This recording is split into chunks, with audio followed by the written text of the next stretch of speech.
بسم اللہ السلام علیہ رسول اللہ۔ ایک سوال ہے ہمارے دارالفتہ میں یہ آ رہا ہے کہ کیا غصہ حرام ہے یا نہیں؟ تو یہ عوام میں غلط مشہور ہے جی، غصہ حرام ہے۔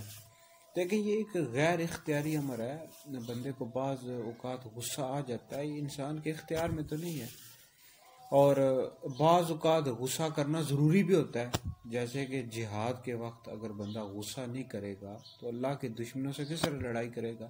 اس طرح اگر آپ کے سامنے کوئی غیر شرعی کام ہو رہا ہو، شریعت کے خلاف کام ہو رہا ہو، تو اس وقت بھی غصہ آنا ضروری ہے، اور یہ ایک ایمانی تقاضا ہے۔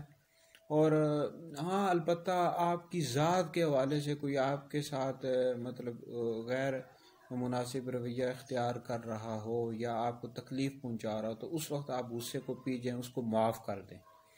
یہی ہمیں حضور علیہ الصلوۃ والسلام کی سیرت سکھاتی ہے، اور قرآن مجید کے مطالعے سے بھی ہمیں یہی معلوم ہوتا ہے۔